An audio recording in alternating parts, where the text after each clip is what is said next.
ये नोटिफिकेशन देखो जिसमें एनआईएस बोर्ड ने खुद बताया कि हर 100 में से केवल 52% बच्चे ही पास हो पा रहे हैं, 48% बच्चे फेल हो जा रहे हैं। कहीं इस बार इन्हीं 48% बच्चों में आप ना हो, क्योंकि आप भी वही गलती कर रहे हो जो पिछली बार इन बच्चों ने की। पर सर स्ट्रेटेजीज तो देख लेता हूँ, फॉलो नहीं कर पाता। इसके पीछे रीजन है आप प्रॉब्लम्स के बारे में नहीं जानते जो आप फेस करोगे इन स्ट्रेटेजीज को फॉलो करते हुए। इन प्रॉब्लम्स और इनके सॉल्यूशन के बारे में भी बताने जा रहा हूँ। तो भाई अगर मेहनत करने के लिए तैयार हो तो स्टार्ट करते हैं आज की वीडियो को बिना किसी देरी के। मैं हूँ धीरज सैनी और स्वागत है आपका हमारे चैनल पर। अब इफेक्टिवली देखो तो आपके पास केवल 60 दिन बचे हैं एग्जाम्स को, क्योंकि बीच में पीसीपी क्लासेस भी आएंगी, प्रैक्टिकल्स भी आएंगी और आपको रिवीजन के लिए भी टाइम देना पड़ेगा।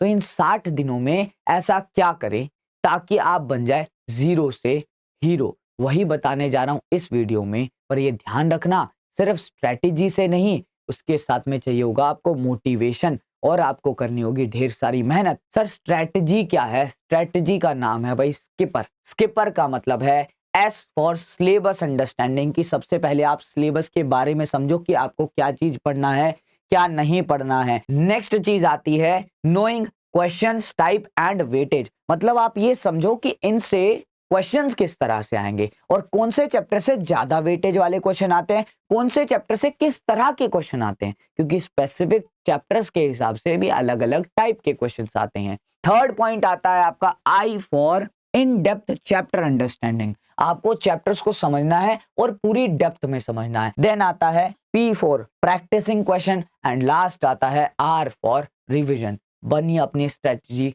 स्किपर।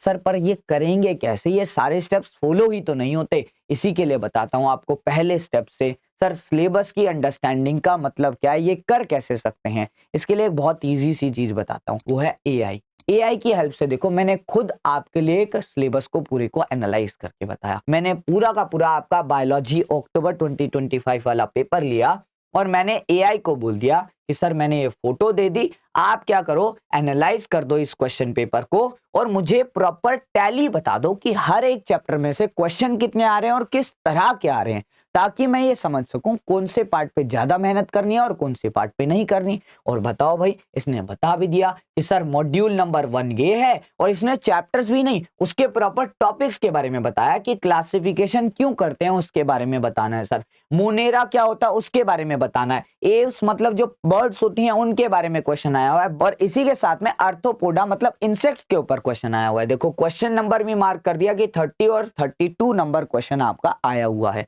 ये सारी चीजें हर मॉड्यूल के लिए बता दी और आपको यहां पर पता चल गए पूरे मॉड्यूल, जो कि आपको अगर पढ़ेंगे तो उसको टाइम लगेगा कम से कम 20-20 30-30 घंटे। आपको यहाँ टॉपिक्स बता दिए जिससे आपको समझ में आ जाएगा कि इन मॉड्यूल्स में मेहनत कौन से टॉपिक पे करनी है। इसी के साथ में आपको यह भी समझना होगा कि इन टॉपिक से क्वेश्चन कैसे आ रहे हैं, तो ये भी चीज एआई ने ही कर दी। एक ही कमांड के अंदर इन्होंने बता दिया कि भाई कौन सा टॉपिक है जहां पर से ज्यादा वेटेज का आता है। देखो मॉड्यूल नंबर 4 रिप्रोडक्शन सर ज्यादा वेटेज की आती है, यहाँ पर 3 मार्क्स के और 5 मार्क्स के क्वेश्चन ज्यादा पूछे जाते हैं। जहां पर किस चीज पे फोकस होता है, फ्लावर का डायग्राम है इस पे बड़ा फोकस करा गया, इसके बाद में सर्जिकल जो मेथड होते हैं उन पर फोकस किया गया और फीमेल रिप्रोडक्टिव सिस्टम के ऊपर फोकस किया गया। इसी तरह से पूरी की पूरी लिस्ट बना दी। देखो मॉड्यूल नंबर 8 के अंदर देखो तो आपको बता दिया पॉपुलेशन ग्रोथ पे और सर इकोलॉजिकल सक्सेशन पर ध्यान देना, इन चीजों को ज्यादा अच्छे से करना है, इन चीजों पर फोकस रखना है। सर ठीक है सर, हम कर लेंगे। इसी तरह से देखो हर चीज के बारे में बताया हुआ है। कहां से डिफिकल्ट क्वेश्चन आया सर, वो आया सर डीएनए के रेप्लिकेशन से, जो कि क्वेश्चन नंबर 40 था आपका। इसके अलावा सर कलर ब्लाइंडनेस से फ्लो चार्ट का क्वेश्चन आया था, जो कि क्वेश्चन नंबर 25 था। इसी तरह से आप हर साल के पेपर को एनालाइज कर सकते हो और जान सकते हो कि कौन से टॉपिक आते हैं, कौन से टॉपिक नहीं आते, कौन से चैप्टर्स को पहले करना चाहिए, कौन से चैप्टर्स को बाद में करना चाहिए। क्योंकि मोटिवेशन जब आता है, जब आपको ये लगता है कि सर मैंने अच्छा 2 दिन मेहनत कर ली, 3 दिन मेहनत कर लिए, मेरे 5 नंबर कंफर्म हो गए, जब मोटिवेशन आता है। अगर आप सबसे पहले ही अगर आपने चैप्टर वाइज लग जाओगे और आप देखोगे कि सर पहला चैप्टर है मेरा, है ना, और एनिमल किंगडम पढ़ने लग जाओगे और आप सोचोगे भैया एनिमल किंगडम पढ़ दूंगा, मैं तो बहुत ज्यादा बलवान हो गया, मुझे सारी चीजें आ गई, पर पता चले कि उसमें से क्वेश्चन ही नहीं आया। पढ़ने में लग गए भाई 10 दिन और क्वेश्चन आया अपना 2 नंबर का। तो क्या वो वर्थ इट है? नहीं है। तो उन चीजों को साथ लेकर चलना है, वेटेज के हिसाब से समझना है। Female reproductive system, replication fork, bisexual flower और डाइकॉट रूट्स के बारे में। अब ये सारी चीजें जब करोगे ना, तो नेक्स्ट चीज आती है भाई कि अब हमने समझ तो लिया कि क्या करना है, कैसे करना है सर, इन्हें पढ़ना कैसे है। तो पढ़ते वक्त सबसे बड़ी जो गलती करते हैं बच्चे, वो क्या करते हैं, वो सोचते हैं सर बाकी जो हमारे बोर्ड्स है उन्हीं की तरह हम क्या करें भाई, बुक्स को उठाएं और बुक्स को पढ़ने लग जाए, लाइन बाय लाइन सारी चीजें पढ़ते हुए चले जाएं। तो इस चीज को समझना है। सबसे बड़ी गलती होती है कि एनआईएस बुक को हर एक टॉपिक को आप डिटेल में पढ़ने लग जाते हो, जो कि आपको नहीं करना है। एनआईएस की बुक में बहुत सारी चीजें एक्स्ट्रा भी लिखी हुई हैं, तो आपको कैसे पता चलेगा सर कौन सी चीज को पढ़ना है, कौन सी चीज को नहीं पढ़ना है। इसी चीज को स्मार्टली आप कर सकते हो कि सबसे पहले आपको क्या करना है भाई, कंसेप्ट को वेटेज के हिसाब से पढ़ना है, जो कि आपको एआई ने दिखाया, जैसा मैंने आपको यहाँ दिखाया वैसे ही आपको इसी सीक्वेंस में पढ़ना है। इसके बाद में नेक्स्ट चीज आती है भाई, जो बाकी के टॉपिक्स वो छोड़ तो नहीं देंगे, उन चीजों को करने के लिए आपको इंटरनल और बैक एक्सरसाइज के क्वेश्चंस करने हैं एनआईएस की बुक में से, ताकि आप समझ पाओ कि किस तरह के क्वेश्चंस जो हैं इन टॉपिक से एनआईएस बोर्ड डेवलप करता है। आप एक तरीके से एनआईएस बोर्ड जो पेपर बनाने वाले हैं उनकी लैंग्वेज को समझ पाओगे, किस तरह के क्वेश्चंस वो पूछते हैं। नेक्स्ट चीज आती है अपने खुद के नोट्स बनाने हैं। कभी भी पीडीएफ्स के भरोसे नहीं बैठना है। क्लास की भी पीडीएफ होती है, चाहे आपने कहीं से भी पढ़ा, बुक्स से पढ़ा, आपके हरदम सेल्फ रिटन नोट्स होने चाहिए, उसके ऊपर कुछ भी चीज नहीं है। क्यों? क्योंकि आप जब पढ़ोगे ना, हो सकता है किसी और के लिखे हुए सुंदर सुंदर नोट्स आपको बढ़िया लगे, पर जब आप रिवीजन करने लगोगे उस टाइम पर आपको सारी चीजें फिर से नहीं लगने लग जाएगी। पर जब आपके खुद के लिखे हुए नोट्स होंगे तो आपको सारी चीजें याद आएंगी कि अच्छा मैंने ये लिखा था, इसका मतलब ये था, और सारी चीजें रिकॉल होंगी, आपको रिवीजन करने में मदद मिलेगी।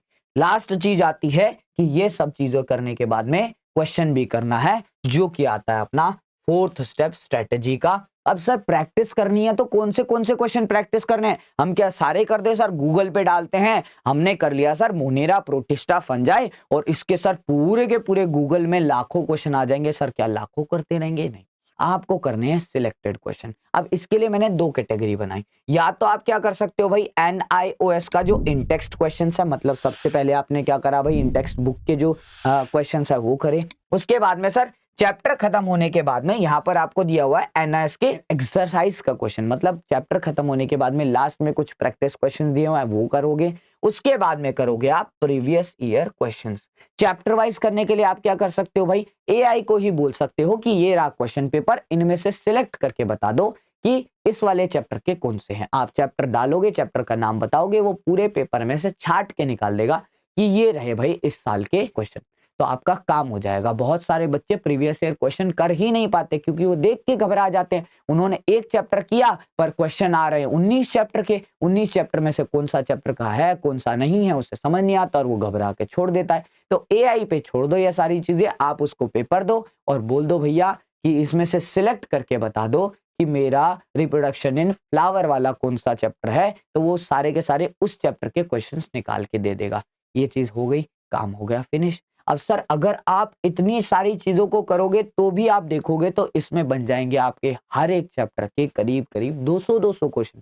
सर 200 क्वेश्चन तो बहुत मुश्किल काम हो जाएगा सर, बहुत लंबा काम हो जाएगा। तो इसीलिए भैया हम लक्ष्य बैच के अंदर कराते हैं भाई क्लास नोट्स, जहां पर आपको प्रॉपर नोट्स कराते हैं, और नोट्स में ही सारे प्रीवियस ईयर क्वेश्चन, सारे इंपॉर्टेंट क्वेश्चन जो हम हमारी टीम और सारे लोग हम क्या करते हैं भाई, पेपर्स को एनालाइज करके एक्सपेक्टेड आने वाले क्वेश्चंस निकाल देते हैं, और उसके साथ में देते हैं एक practice problem, DPP, daily practice problem, जहां पर हम क्या देते हैं भाई, एक असाइनमेंट टाइप देते हैं, जहां पर बच्चे खुद सॉल्व करेंगे और चीजों को समझेंगे। पता चलेगा कि किस तरह से एग्जाम में उन्हें प्रैक्टिस करना होता है विद देयर रिस्पेक्टिव एक्सप्लेनेशन। सब चीजों को एक्सप्लेन भी किया जाता है।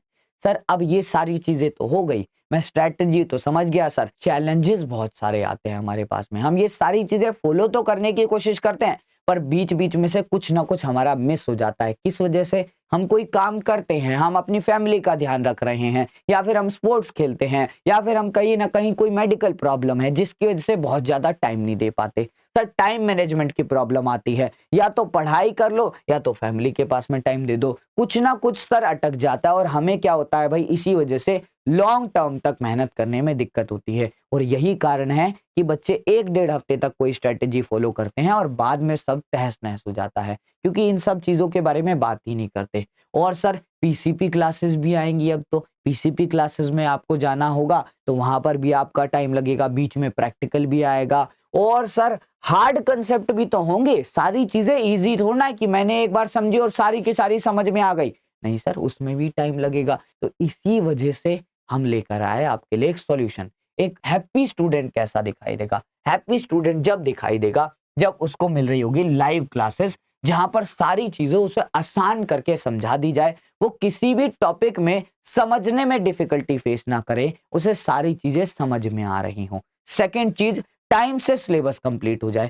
क्योंकि अगर सिलेबस टाइम से कंप्लीट नहीं होगा ना, इंसान के अंदर खुद ही घबराहट रहेगी, सर मेरा सब कुछ होगा कि नहीं होगा, और वो सोचने में ही टाइम वेस्ट कर देगा। अब वो सोचने से हम अपने आप को रोक नहीं सकते। मैं कितना ही आपको समझा दूं कि भैया नेगेटिव मत सोचियो, सब हो जाएगा, तुम नेगेटिव सोचने लगोगे, क्योंकि ये ह्यूमन साइकोलॉजी है। अगर चीजें सही नहीं जाती तो हमारा दिमाग नेगेटिव डायरेक्शन में ही जाता है। तो वो सारी चीजें ना हो, उसका सॉल्यूशन क्या हो सकता है कि आपका सिलेबस ही टाइम से कवर हो। अगली चीज होनी चाहिए सर, मेरे को ऐसे क्वेश्चंस मिलने चाहिए जहां पर मेरी मेहनत वसूल हो। अगर मैं 250 300 क्वेश्चन कर रहा हूं तो वो सारे क्वेश्चंस तो आएंगे नहीं सर, मुझे पता कैसे चलेगा कौन से क्वेश्चन आएंगे कौन से क्वेश्चन नहीं आएंगे? तो सर वो भी मेरे को चाहिए होगा सर, और जो थोड़े बहुत मेरे डाउट बचे वो बस सॉल्व हो जाए, वाह वाह वाह वाह वाह सर, मजा आ जाएगा। तो ये सारी चीजें सर कैसे मिल सकती हैं मुझे कि मेरा सब कुछ बढ़िया से हो जाए और सर मजा आ जाए, मेरी सारी तैयारी अच्छे से हो जाए? तो इसी के लिए सॉल्यूशन है भाई,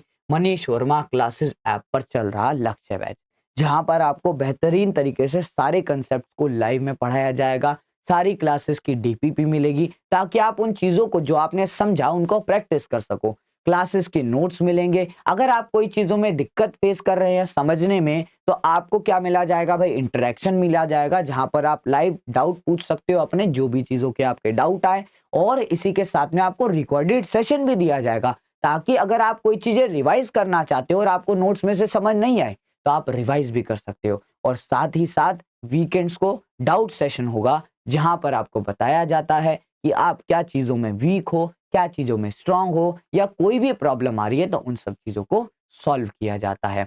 यही सारी चीजें हैं जो कि आपकी कमी रह जाती है और आप रह जाते हो कंपटीशन से बाहर, और आप आ जाते हो उन्हीं 48% बच्चों में। बस यही टारगेट होना चाहिए कि इस बार 48% बच्चों नहीं, वो 1% बच्चों में आना है जो कि लाते हैं 95, 98, 99 के अंदर। तो वो सारी चीजें करनी है तो ज्वाइन हो जाना है क्लासेस के अंदर। हम मिलेंगे आपसे इसी तरह के किसी और वीडियो में, तब तक के लिए जय हिंद, जय भारत।